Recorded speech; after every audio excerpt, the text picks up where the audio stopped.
Hello everyone, we're having Sean Azimi. I wanted to say a legendary Sean Azimi, because that's interesting, when you appear often, it subconsciously creates a feeling that you have a huge authority, you're an expert, you are like a magician. So that's what's happening with you because you're going live. I wanted to say very often because every day still doesn't sound like a reality for me, but you're going live every day, which is like magic for me. Sounds like magic. And we're talking about stuttering. And this is a Learn One Thing event, so we're trying to learn to discover something new. And the first idea, I asked you for one idea to start with, and you said, actually, I'll just say it, we're not stutterers. Stuttering is what we sometimes do. And I love that idea.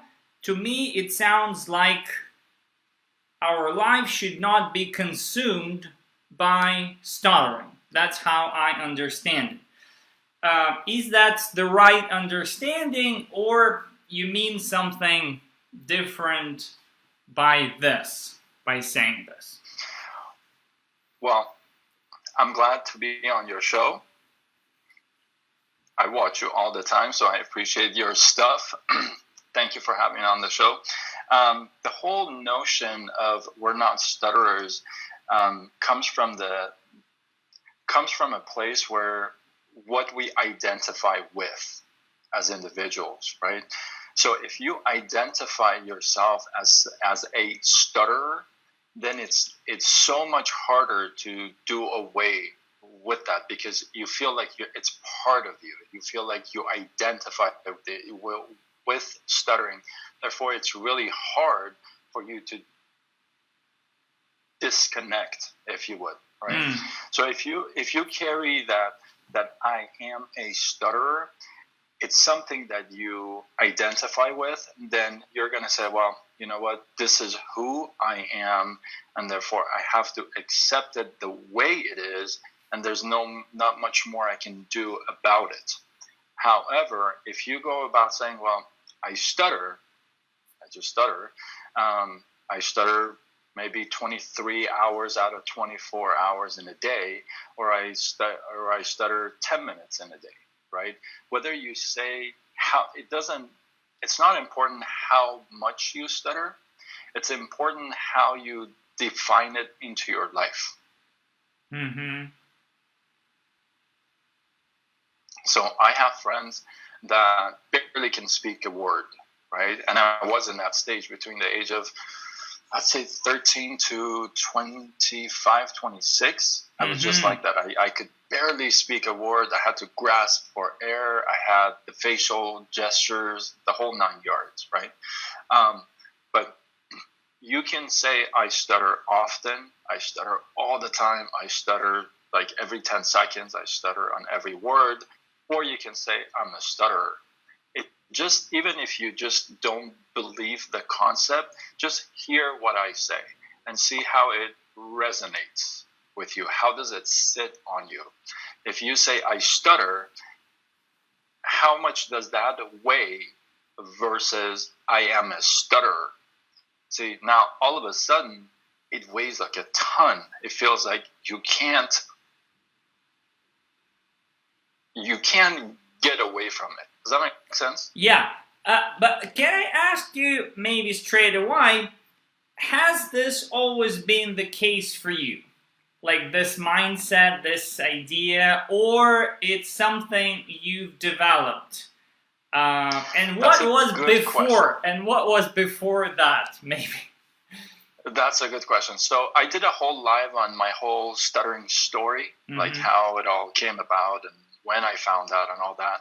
But I'll give you this part. I think I was about 14 or 15, and I was in high school.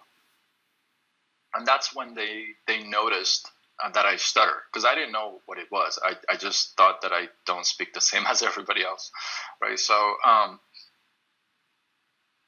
yeah, I was about 14, 15. So I remember my teacher said, hey, you stutter. I'd like you to see the counselor. And I said, okay. And at that time, I was here in the U.S. for about a year, and I barely spoke any English. So I just said okay to everything pretty much, So she moves me to the counselor, and I'm sitting with the counselor, and we're working on something. And there was this magazine called The Letting Go.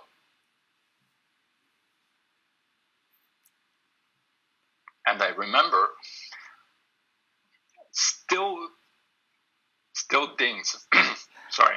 I remember because I read this article. There was a guy in there, I think he was 41 or 42, and he wrote 3 pages. He wrote that how stuttering has affected his life. He has never had a job that he wanted, never been with the person he wanted. I mean, just life really sucked. He was all alone. He could just on and on and on. And I remember I was 14, 15, and I read this thing. I'm like, I don't want to be 41, 42 and like write this. That's not like the direction I want to go to, right? So I kind of started working on it, and I started taking therapy classes and just doing everything that I could possibly do. It took me a while. Obviously, it took me a long time, but this notion of that we're not stutterers or we just stutter, it's kind of, I've carried it along. I've kind of believed that that's just something I do a lot, right? But recently, like in the past couple years, I've come to draw that conclusion, right? It's been a feeling or a thought all along, but I've kind of brought it down to a concept now, right? So to answer your question, maybe a couple of years ago, I started kind of talking about it a little bit more and kind of be more transparent about it. And I'm like, you know what? This is a thought that I've carried along, and it's not something who I am. It's very tough for me to identify with it as a person, but I accept it as what I do. It is what it is. I always say that. I stutter, so what? It is what it is. That's kind of the thought. Got you. And this is the concept thing. In terms of the actual stuttering, if you would. So you mentioned that at some point in your life it was much more severe. What happened? Was this mindset gradual shift of becoming more easier with it? Or were there some techniques that you were using, some exercises? How that transition went? So, yeah, about 14, 15, it was from 13 to about 24, 25 was really bad, really bad. I had just come to U.S. I moved to U.S. in 87, and this is in 88, 89 that I'm talking about, the high school. I'm dating myself now. So when I went to therapy with the therapist, and the slow talking, the breathing, and I can't tell you that it helped tremendously, and I can't tell you that it didn't help at all. So somewhere in between, right? Somewhere in between, I learned some things. Right. I learned some, I like to call them tricks, right, that I don't like to use anymore. And I often tell everybody not to, like, one trick, for example, is to replace a word with another word that you don't stutter. Right. Let's say you want to say a word and you're going to stutter on it. So you immediately look for another word to replace it. Maybe this is not the best one. Not the best one. Not the best trick. So that's I always advise against that, because you want to train your subconscious that you can actually handle even if it takes you 10 minutes to say it, because and you can see this in my lives. I practice it. I don't just say it, right? I get stuck on a word. I can easily replace it. Some of my lives, I actually specifically pick tough subjects that I know I'm going to stutter. Gotcha. And Christopher, so it's just that you got it's a contact sport, right? You got to get in the field. You got to practice it, right? You can't be a speaker without speaking. You can't talk without talking, right? So you got to practice it. And here's the thing, and I know the mindset is like, the other person is uncomfortable with hearing me talk, and And here's my thought. You know what? They have a choice to sit there and hear you out, or just tune you out, right? If they have a choice to hear you or not to hear you, then you have a choice to speak. Yeah. Absolutely. Right. Got you. I got you. And Christopher, thank you for watching and asking questions. Christopher is asking, did you say that a therapist told you to change words, or that was just one of the tricks, like you learned? It was one of the tricks. Oh, it was not the speech therapist like told you to do. I don't remember her saying that to me. But I do remember that was one of the tricks that I was practicing at one point. Gotcha. Yeah. So, and I got you. So you went to the kind of froze on me. Yeah, sometimes we freeze, but I still can hear you. So okay, good. Okay, you're back. So you say that it didn't help you tremendously, but it helped you to some extent. Those exercises or techniques you were doing, and again, that's a good point because, again, I often hear that people say, "I went to the speech therapy. We did like a lot of blah blah blah." And then I felt like a bit in control, maybe a little bit more in control, feeling a little bit better. But I like to speak spontaneously. I don't use any of this, and this is kind of even a threat. I see quite a few people, and myself included. I also went through the speech therapy, right? And we all don't want to use any techniques or tricks, but anyways, again, that's my view on this, that when we go through this phase where we get to some feeling of being in control, maybe to a great feeling, to some feeling of being in control, it anyway gives a good experience. Again, there are maybe other issues with the speech therapy. Sometimes people say they get more self-conscious about it, and there are many things. But this particular thing that I, again, noticed in your story, that you had a little bit of those in control experiences, let's call it like this. And another big piece, maybe a much bigger piece, is taking it easier, let's call it this way. So when I see you stutter, it seems that it's totally like there is no struggle in it. So is this true? Do you really feel this way? Or there's still always, when we stutter, there is some struggle? What's your internal view, if you would? Okay, that's a good question.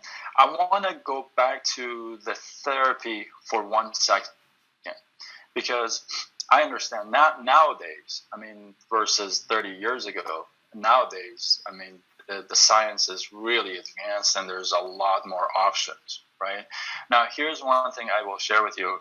All therapists are not good therapists. All therapists are not bad therapists, right? You got in between.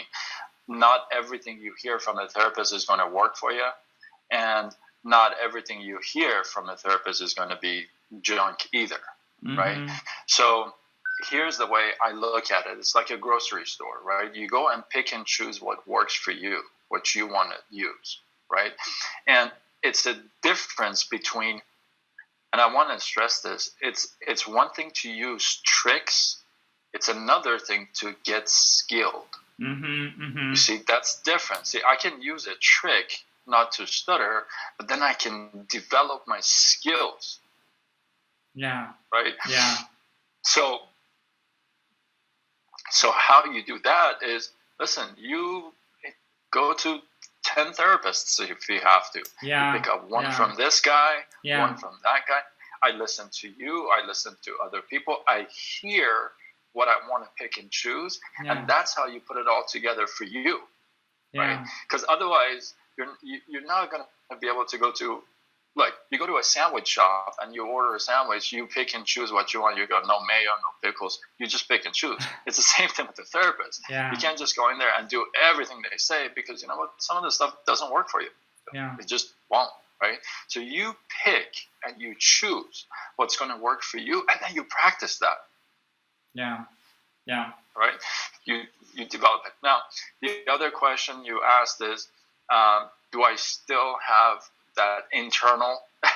Yeah, because this is a bigger, I think, thing, how we feel about stuttering. Because as soon as we feel emotional pain, struggle, it's so easy to slide into avoidance, hiding, and defense mechanisms, like we talked with Peter Lowe, like, I really don't want to go there, I really don't need it, and I really like staying in this small shell. It's so easy to get there.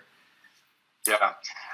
When I started to do when I decided to go live, this is January 1st of 2019 now. It's almost 2 years. I was terrified. Oh my God. I was sweating. My hands, my palms would get sweaty. I would be shaking. I'd have to pray and meditate before I go live. And not much has changed. You know, I still get pretty nervous. I sweat. I'm like, oh God, what is it going to be like tonight? You know, I do. And depending on the subject I pick, I sweat even more if it's like one of those things, and I'm going to be like, oh my God, this thing is just going to be a nightmare. But you know what? I could totally, and here's the thing, you always have a choice. I could just one night come in and say, you know what, I'm not going to do lives anymore.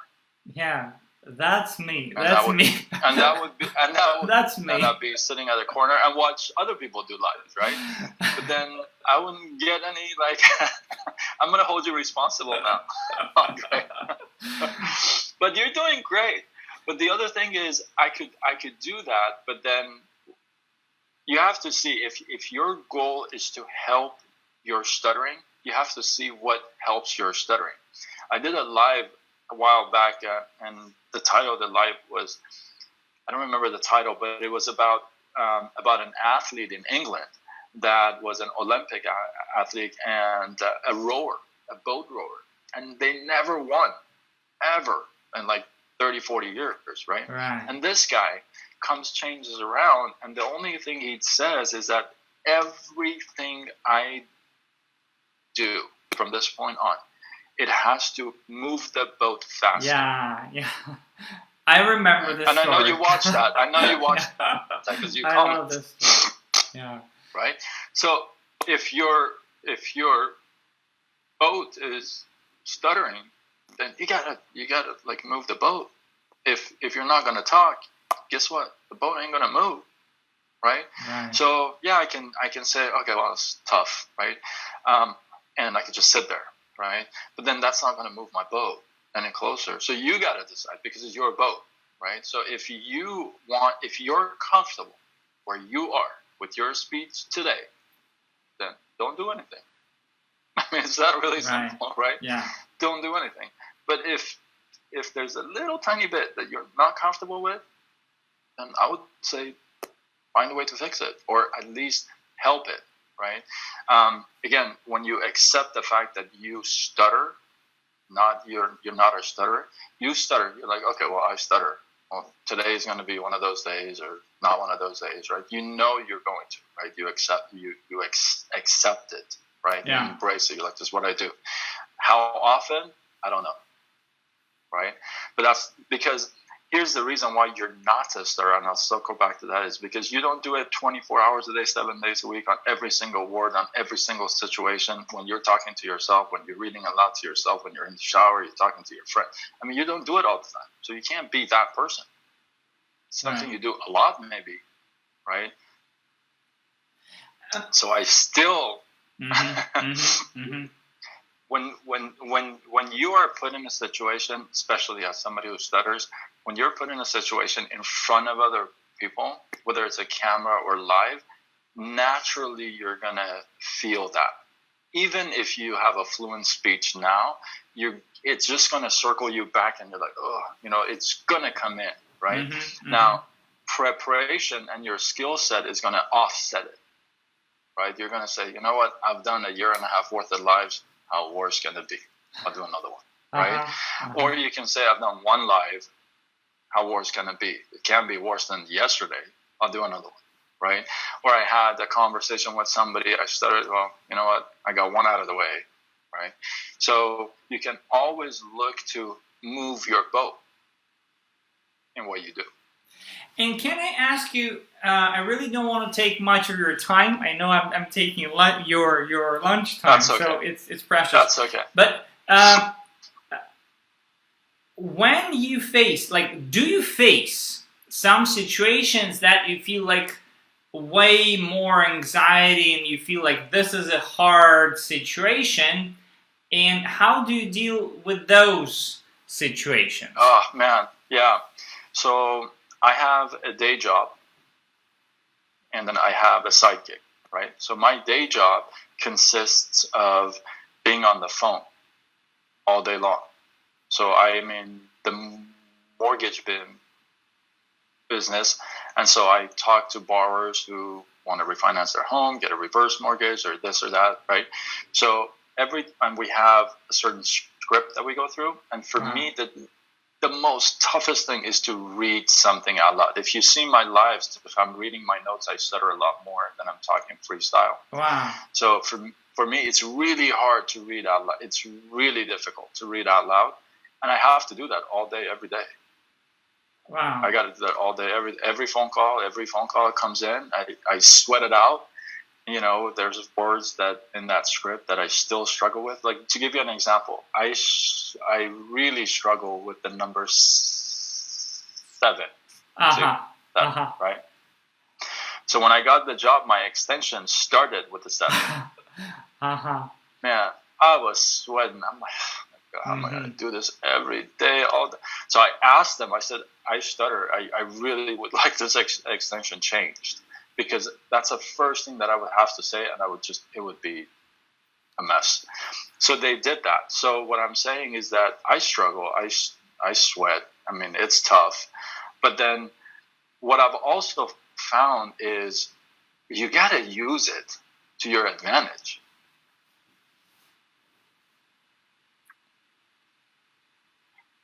So if I'm talking to somebody and I sense their emotions and I feel it, I feel their energy, I just tell them, I go, hey, I appreciate you being patient with my stuttering. And it's just like, got you. They almost feel bad. They almost want to come back and apologize. So and I tell them straight up, I go, you know what?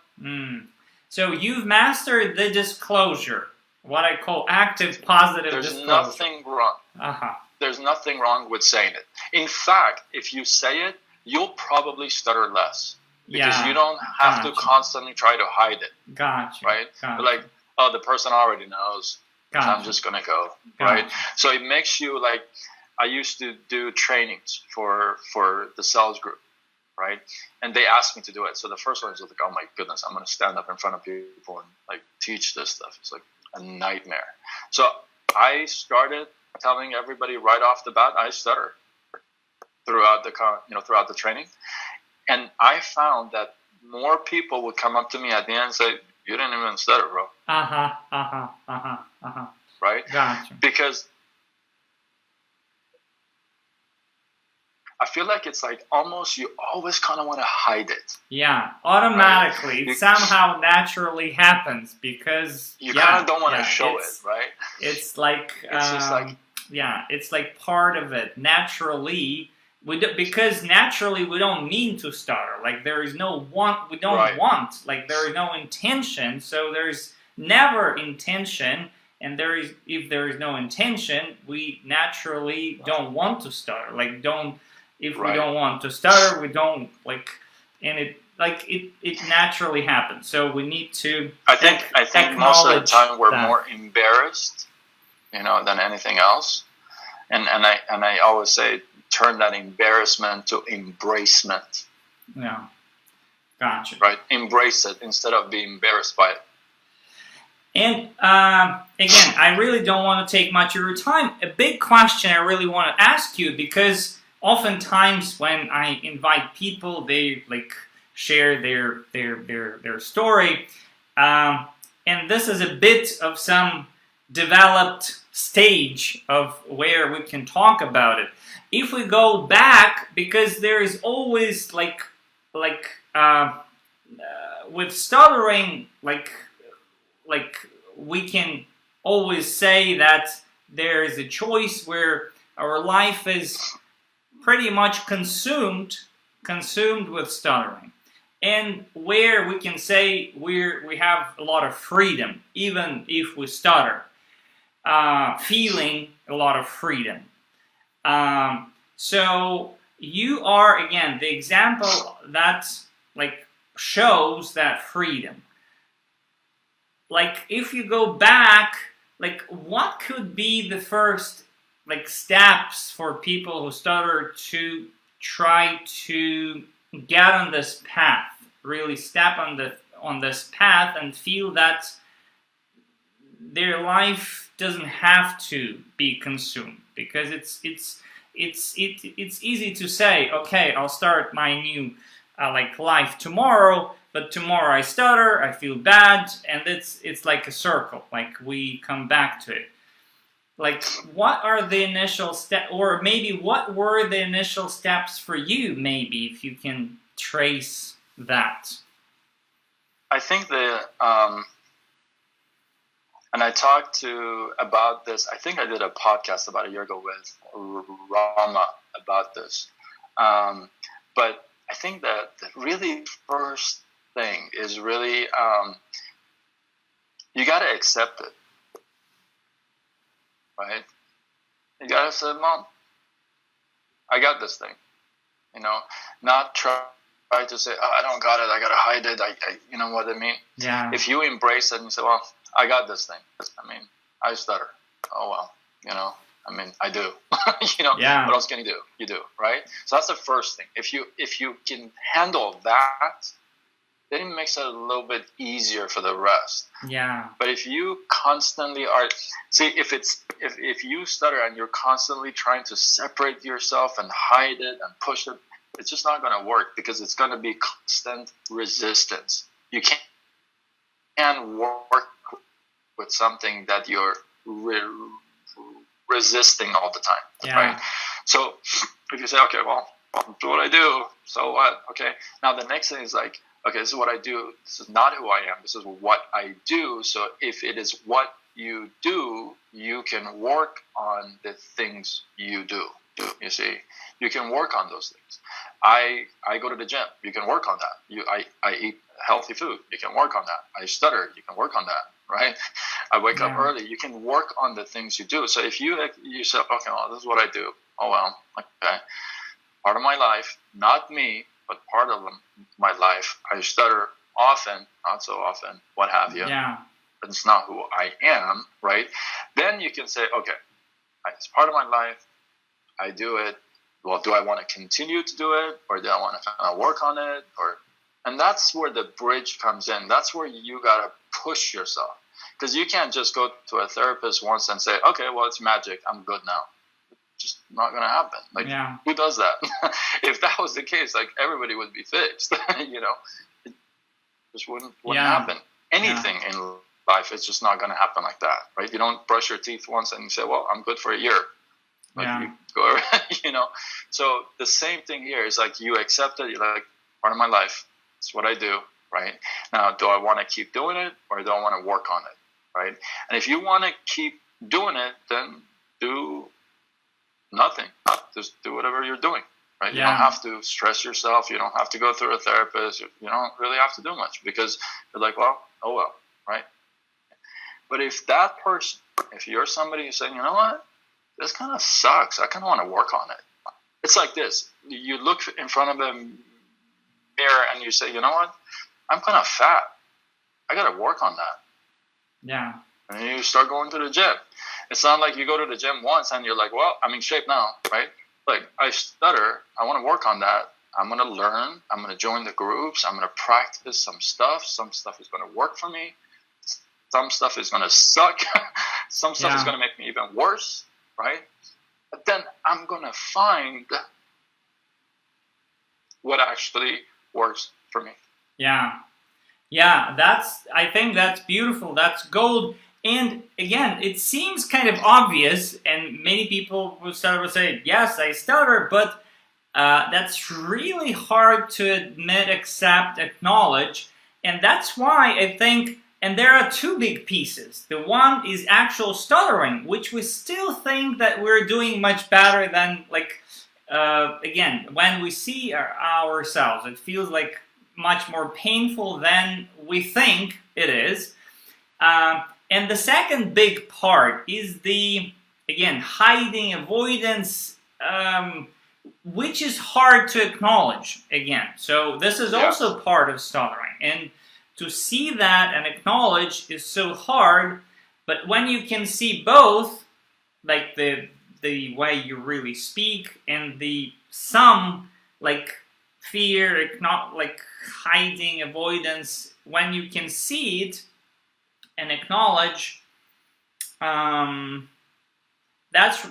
could be really powerful. It's not bad, it's not good or bad. Give me one second. Give me 1 second. I'm sorry. Sure, Give me 1 second. Sure.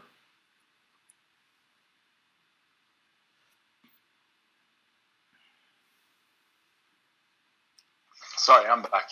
Sure, absolutely. Close the door. So yeah, you're absolutely right. You're absolutely right. The two pieces, yeah.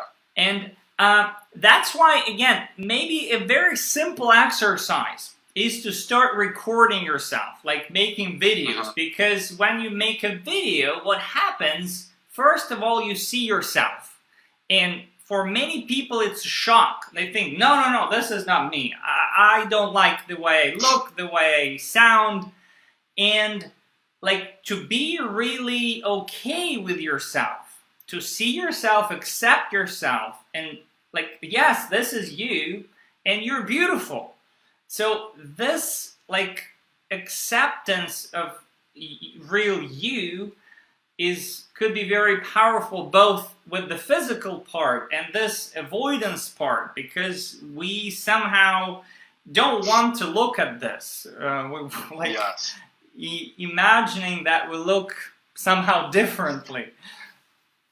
I want to share this thought with you because it's interesting you say that, to record yourself. So when I started doing my lives, I never rewatched the live. Because I get so nervous watching myself. I'm like, oh my God, I'm never going to watch myself, right? Yeah. So here's what I would tell you. It's not about rewatching yourself. It's just about doing it. Yeah. Right? Yeah. You don't have to watch yourself. Who cares? Who cares if you sucked or not? It's like, I don't go back and watch them because it literally makes me nervous to go back. I put something up and it's like, oh my God, I put that up, but the point is you start recording yourself and just delete it. Don't even watch it. Delete it. But the point is you're doing it and you're training your mind. Yeah. After a while, you can share it with one friend if you want to. Like, send it to a friend. Or you can, if you really have the guts, I don't have it yet, you can rewatch it yourself, But the point is, do it and throw it away. It doesn't matter. It's just the fact that you're doing the video and you're in front of camera, you're watching yourself, and it's gonna be hell. It's gonna be painful. It's gonna be like you're gonna watch your facial gestures. You're not gonna feel good. All that's gonna happen. But remember, are you gonna work on your speech? You're gonna move your boat, or you're gonna kind of let it sit. This is part of it, right? Yeah. But you don't have to rewatch the video. Just do it. Yeah. Throw it away. Do it again. Throw it away. I think doing it. Both are great exercises, and they have, again, both like the appropriate like time and space. I also honestly don't rewatch my live streams, like, never. And the idea here, I agree with you, is not to like overthink, I've done it, and that's the thing. Like, we like shared something, like not overthink it actually.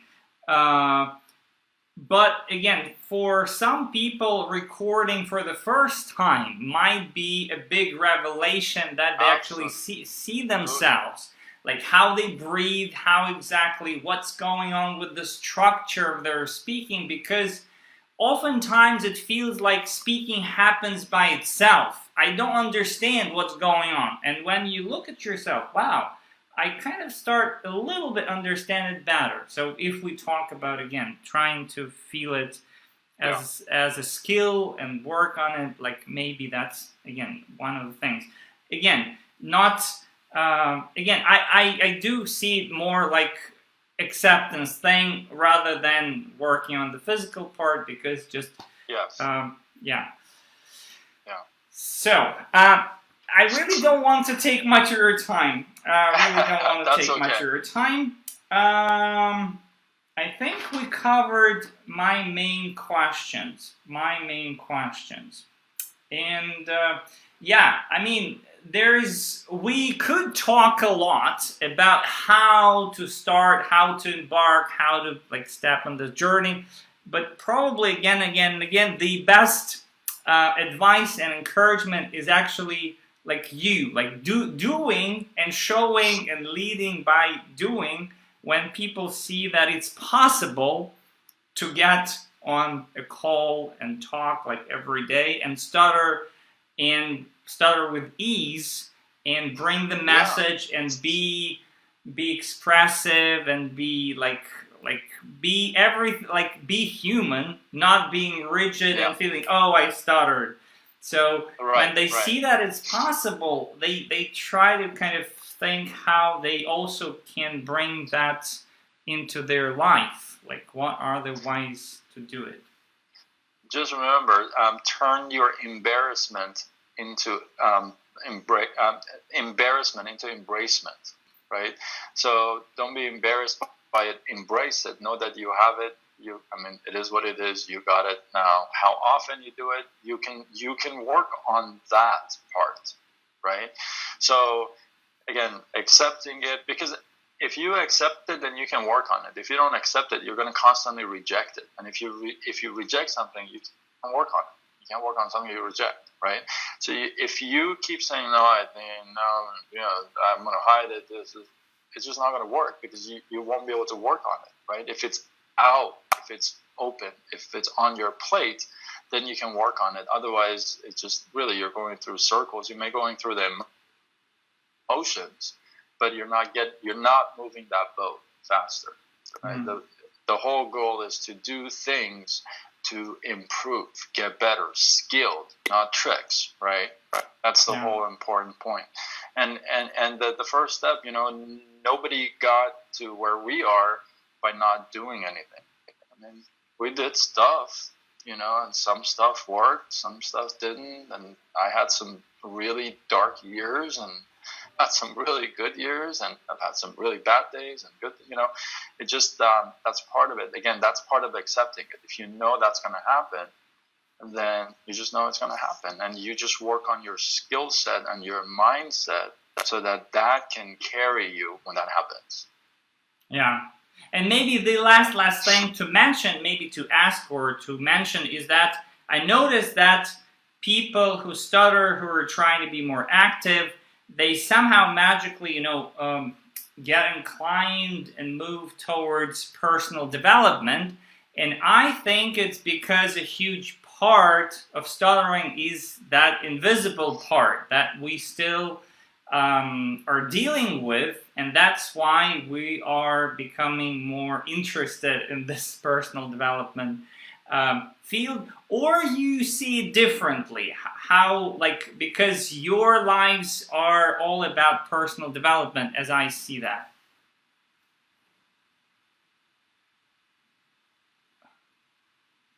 You're breaking up. Oh. Sorry, I lost you. Can you still hear me? I can hear you now. Yeah, okay. So I was asking you, do you feel that, what you're doing now, this personal development, because I see your lives are about personal development. So do you see that there is some link with that invisible part of stuttering, and like how do you see what you're doing with your lives? I think that's actually a really good point. You know, I don't know if personal development has any direct relationship with stuttering, but I do know that the more you read, the more you feed your mind with positive stuff, you're more equipped, right? You have more skill set. You have more weapons, if you would. Yeah. Right? So personal development lets you tap into a whole different world that we're not really used to, right? That it tells you that it's okay. That it tells you that, you know, you can work on that it's okay. You can learn the skill set, that you don't really suck. Right. I mean, it's a good world to be in. They tell you all the time, you don't really suck. You're actually pretty great. You just don't know it. Right. Right? So all that is going to help you with the whole thing.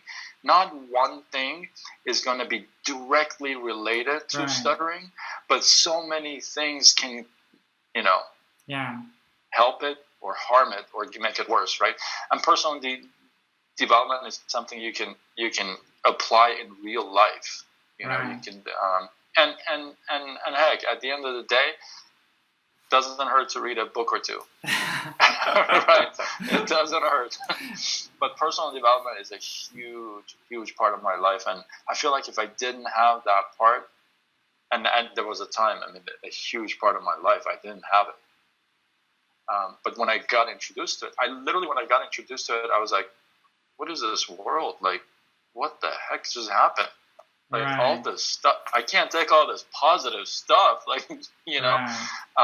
So I got really interested in it, and it's one of those things, you read one book and you kind of want to read another book, and it just gives you really good strength, your mental strength, if you would. Yeah. So I highly recommend it. Highly recommend it. Yeah. Got you. So I think we got some valuable things. So I hope so. Yeah. Thank you so much, Sean, for showing up, for being with us. Thank you so much. It's so great to see you in person. I mean, we see you in person all the time, but still to actually ask you questions like Thank this. You so much for this opportunity, in free flow. I really appreciate it. Yeah, I'm grateful for it. So thank you. Thank you so much. Thanks everyone who's been watching or will watch. And let's keep moving. Let's keep moving forward. Thank you, Andre. Yeah.